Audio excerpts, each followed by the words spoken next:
గోవా గవర్నర్గా నియమితులైన అశోక్ గజపతిరాజుకు టీడీపీ శ్రేణుల నుండి శుభాకాంక్షలు వెల్లువగా మారాయి. తాజాగా ఆయన్ను కలిసి శుభాకాంక్షలు తెలియజేసిన రాష్ట్ర మంత్రి వంగలపూడి అనిత ఈ సందర్భంగా మాట్లాడుతూ కీలక వ్యాఖ్యలు చేశారు.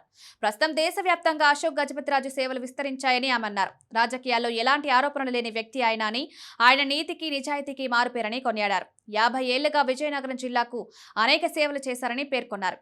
మాన్సాస్ ట్రస్ట్ ను నడుపుతున్న మంచి మనసున్న వ్యక్తి అని ఆయన ఉద్దేశించి వంగలపూడి అనిత వ్యాఖ్యలు చేశారు. గత వైసీపీ ప్రభుత్వ హయాంలో ఆయనపై కొనసాగిన వేధింపులను గుర్తు చేసిన అనిత అజాత శత్రువుగా పేరున్న అశోక్ గజపతిరాజును గత వైసీపీ ప్రభుత్వం ఎన్ని విధాలుగా ఇబ్బంది పెట్టిందో అందరికీ తెలుసన్నారు. ఆ రోజు ఆయన చాలా బాధపడ్డారని, ఆ బాధను తను స్వయంగా దగ్గరుండి చూశానన్నారు. వైఎస్ జగన్ కక్ష సాధింపు చర్యలతో కేసులు పెట్టి వేధించాడన్నారు.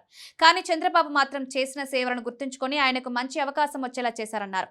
వైఎస్ జగన్ది కక్ష సాధింపు ధోరణైతే చంద్రబాబుది సేవలను గుర్తుంచుకునే మనస్తత్వం అని అనిత చెప్పారు. యుద్ధానికైనా ఒక సమయం ఉంటుందని, కానీ జగన్ చేసే యుద్ధానికి సమయం లేదన్నారు. రాత్రి పగలు అని తేడా లేకుండా కక్షలు కడుతూ కేసులు పెట్టి వేధించేవాడని పేర్కొన్నారు.